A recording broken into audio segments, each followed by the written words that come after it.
Hi there, Zam here from NerdTube.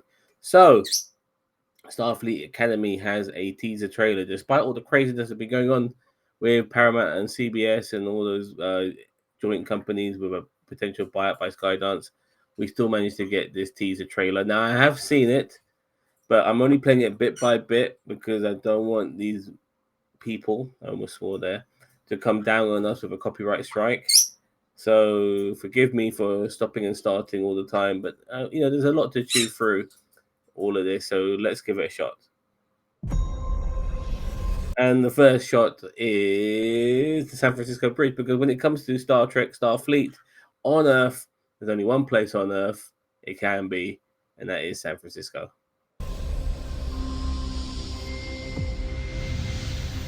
Paramount original, of course. So, we begin. I mean, that is the image of the future I want to see, by the way. So it looks beautiful, regardless of it not being real.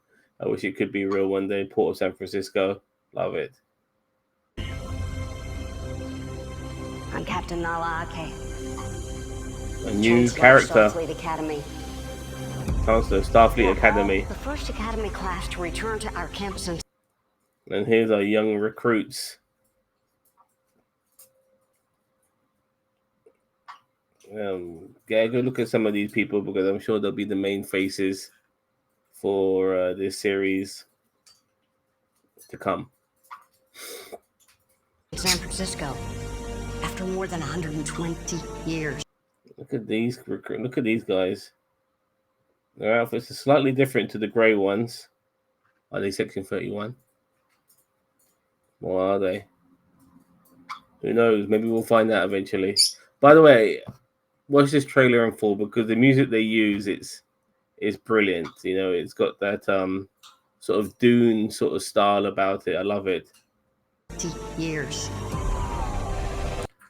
Starfleet Academy, James T. Cook Pavilion. And I look here, we've got a little droids floating about. Obviously, this is in the was it 32nd century, the period of time Discovery was for several seasons.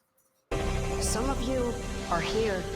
This dude, this hunk of love right here, he's gonna be one of our main characters for sure. Definitely focusing on him. And who knows, regarding Star Trek and its future, this young man could be on our screens for a long time to come in various adaptations of Star Trek, if we still have Star Trek going forward.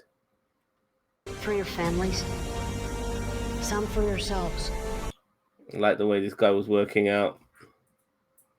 Pretty cool way of doing push-ups and stuff like that. He's got some augmentations around him as well. This is his room. Very nice. Doing push-ups on top of a Starfleet emblem as well. Bit of an unusual emblem, by the way. Looks like a hybrid of maybe another emblem. Anyway. Yourselves. Together, you are the best and the brightest from across the galaxy. That is definitely a Klingon. Nothing wrong in having Klingons in Starfleet Academy nowadays, especially in this period of time as well. But there's a sense of adventure and just learning and what could be and all of that. It's very endearing and gets my goosebumps really sticking out my skin right now. I love it. Look at the camaraderie. Starfleet. 2026, of course, that's next year. So we still have a long way to go because we're only halfway through this year, or just getting into the second half of this year. You will learn the skills. All right. Oh no. I'm so slow, aren't I? Here we go. Look at that name board, by the way. Now I know my screen is small, but I'm going to try and point out some names of significance. Lieutenant Natasha Yar is on there. Beverly Crusher, Admiral Beverly Crusher, so she reached that particular ranking. Admiral Harry Kim, I believe, behind this lady here. which stood out. Montgomery Scott, of course. Lieutenant Nog, that's a nice one there. Some of these names stick out more than others. Lieutenant Paris. He only reached rank of lieutenant. Okay, but he's on that board. Captain William T. Riker. William never ended up being an admiral. Interesting. Commander Charles Tucker III. That's a good one. Deanna Troy, Commander. Lieutenant Data. Is that Data?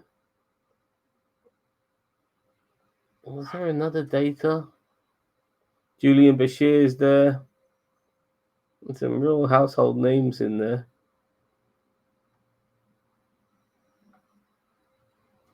I'm just trying to look at what else we've got in here.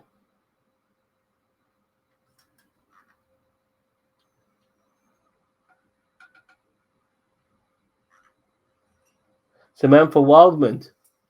That's a pretty cool one too. Obviously Spock's in there. Christine Chappell's in there. Oh man. They're not messing around. Riley Shepard, is that somebody? Oh yeah, there's Jax. No, sorry, that's somebody. Uhura's there. I can see it. Chekhov is there. But just covered by the people. Tawny Newsom, why does that seem familiar? Harrison Earhart.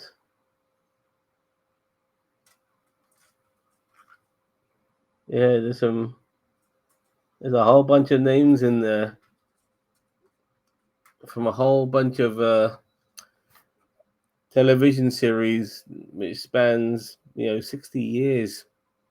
Amazing. That shaped our greatest officers. That was very militaristic, what they did there, but fair enough. I mean, even though these guys are explorers, there's always a sense of military within Starfleet as well. So, like them, we'll ask you to give more of yourself. Oh, here we go. Here's the Doctor. He's wearing the white, so he is a Doctor because that's the color for the Doctor in Starfleet in this particular time period. Is he a hologram? That's the thing, because I can't see a holo emitter, but then again, we are in a period of time where he might not need one because everything around them is a holo emitter. Thing you knew you had. Lava related. Oh, look at that. Whatever challenges came before and today, dreaming of what you could be. led you to this moment. Who is that? Is that Cisco? Oh yeah, it is Cisco. I never really realized until now. The fate of Benjamin Cisco, the emissary of the prophets. Will this come back in this series? Will the Cisco thing, or whatever it may be? Did he die in the fire caverns of Bajor? Did he live on the Celestial Temple? The question they must answer. To get the points, and to get the grades and all of that sort of stuff. All right. You here now. You weave together the future. A lot of this show is going to be set on Earth, I think. I don't think they'll be doing much space travel, but still, I'm liking it. It's different. I was really worried we were going to get some sort of high school drama, but this doesn't feel like that. It feels a lot different. Even though we might get some elements of a high school drama, like forbidden love, and I shouldn't be going out with this guy and all that bollocks.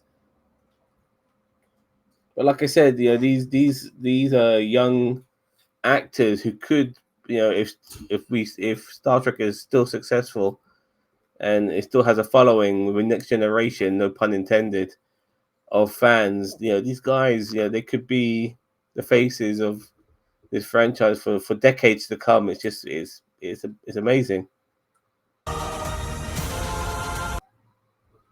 And oh my god, why is her name? escaping me right now. I've just gone blank, but we all know who she is. Yeah, she was obviously in Star Trek Discovery, and it's good to see her back. I apologize for the brain fart with the name blank. So go out and seek. This will be a significant character in upcoming episodes, I believe. This will be one of the teachers, I guess. Explore. Boldly go where no one has gone before. It is my great... That is just a beautiful image of what Earth could be like under, let's just say, a different regime that we're currently under right now throughout this world. The possibilities of what we could have if we decide to invest in us, and exploration and stuff like that. What we truly could be. What we could truly be, by the way. I don't want to get too political, but you see that future? That's a future without capitalism. Great honor to welcome you all to Starfleet Academy. Oh, yeah.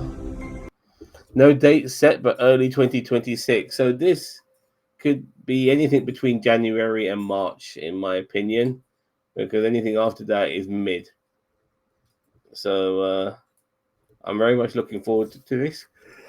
Oh, excuse me, it is quite late where I am right now.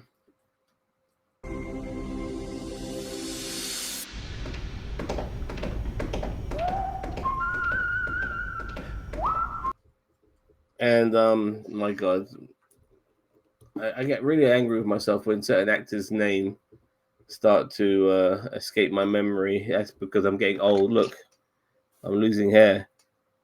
I'm getting old. But this actor, who was Rhino in Amazing Spider-Man 2, he was in the series Billions, where he played a lawyer. He's been in loads of things. This particular actor.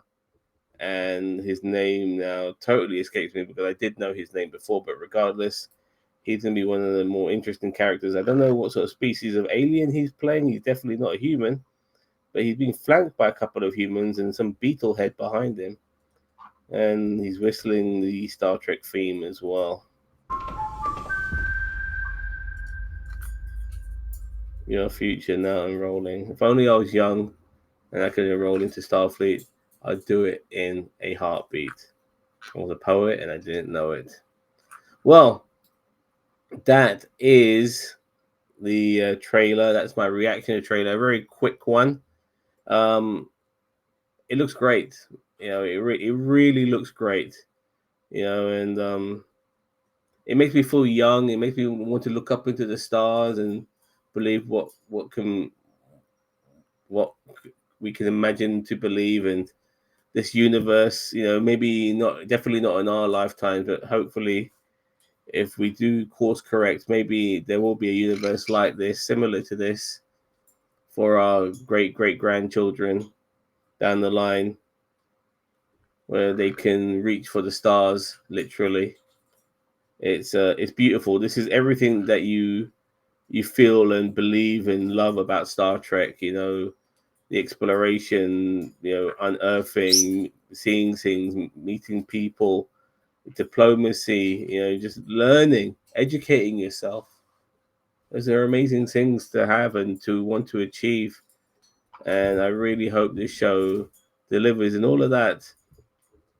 I'm really looking forward to this. I wasn't really necessarily down with an idea of a Starfleet show, but I'm convinced now. Bring it on. Let me know what you think. Don't forget to like, share, subscribe to NerdTube, the greatest social media channel you never heard of. Give me some comments below and let me know what you think. Bye-bye.